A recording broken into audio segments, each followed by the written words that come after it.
नमस्कार दोस्तों। मेघालय, जिसे बादलों का घर कहा जाता है, वहाँ ज़मीन के नियम देश की बाकी हिस्सों से बिल्कुल अलग हैं। यहाँ ज़मीन सरकार की नहीं बल्कि समाज की होती है।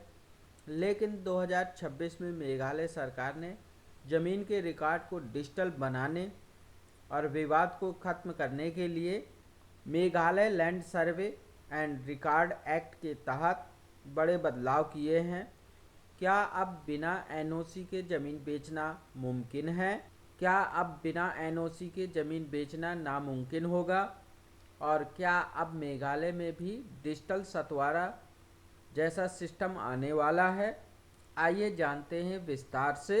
अगर आपने अभी तक इस चैनल को सब्सक्राइब नहीं किया है तो चैनल को सब्सक्राइब करें और बेल आइकन को हिट करें, जिससे आपको न्यू नोटिफिकेशन मिलती रहे और आप जागरूक बने रहें न्यू रूल से। स्वागत है आपका अपने चैनल राम खिलावन पर, जहां हम लाते हैं खेती किसानी, सरकारी योजनाओं और ज़मीनी नियमों की सही जानकारी। आगे बढ़ने से पहले चैनल को सब्सक्राइब करें, लाइक करें, शेयर करें अपने गांव के ग्रुप में, जिससे आपके परिवार के लोग और गांव के लोग जागरूक हो सके।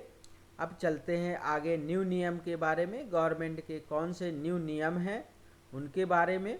डिजिटल सर्वे और यूनिक लैंड आईडी। गवर्नमेंट ने यूनिक आईडी डिजाइन की है, जिससे सबको एक आइडेंटिटी मिलेगी यूनिक आईडी की, जिससे आपकी ज़मीन सुरक्षित रहेगी, लड़ाई झगड़े नहीं होंगे। मेघालय सरकार ने अब ज़मीन का कैडास्ट्रल सर्वे शुरू कर दिया है। 2026 के नए नियम के अनुसार हर सर्वे की गई ज़मीन को 14 अंकों का एक UL PIN unique land personal identification number दिया जाएगा।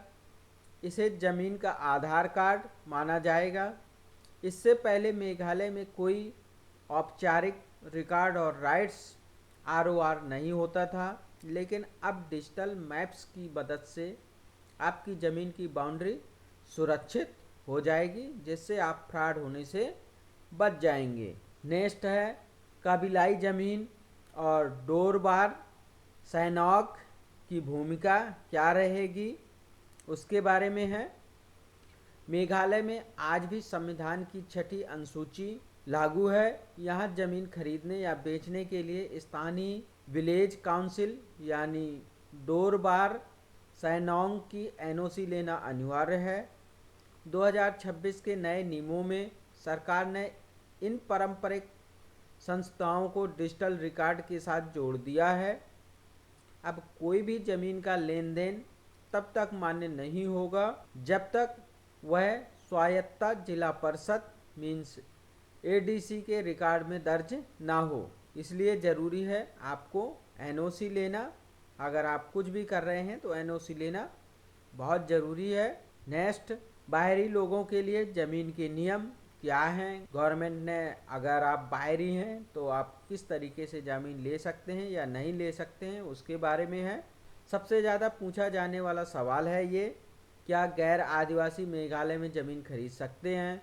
जवाब है नहीं। Meghalaya land transfer regulation act के तहत आदिवासियों की ज़मीन गैर आदिवासियों को ट्रांसफ़र करना प्रतिबंधित है। हालांकि 2026 के अपडेट के अनुसार औद्योगिक उद्देश्यों या सरकारी प्रोजेक्ट के लिए लीज के नियमों को थोड़ा सरल बनाया है, लेकिन मालिकाना हक अभी भी आदिवासियों के पास ही रहेगा। ये गवर्नमेंट की पॉलिसी है, न्यू पॉलिसी है। Next, lease policy 2026। Lease policy में कुछ चेंजेज किए हुए हैं। क्या चेंजेज हैं देखते हैं। सरकार ने सरकारी ज़मीन मीन्स कैड लैंड पर अवैध कब्जों को सुलझाने के लिए लॉन्ग टर्म लीज पॉलिसी अपनाई है।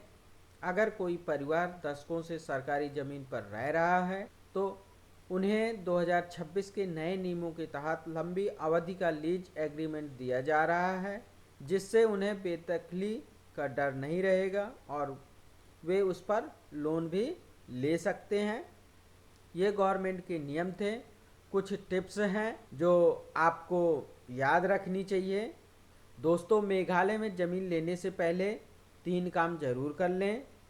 स्थानीय सीमा या नाकमा से मालिकाना हक की पुष्टि करें।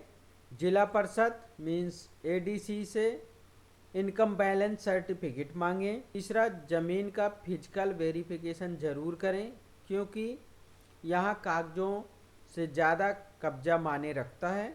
मेघालय की ऐसी ही जानकारियों के लिए हमारे चैनल को सब्सक्राइब करें, अपने परिवार के साथ, भाई बहनों के साथ शेयर करें ताकि वो भी जागरूक रह सकें, और इस वीडियो को अपने गांव के ग्रुप में शेयर करें, जिससे गांव के लोग भी जागरूक हो सकें और किसी भी धोखाधड़ी से बच सकें। मिलते हैं अगले वीडियो में, तब तक के लिए जय Hind. Thank you for watching video.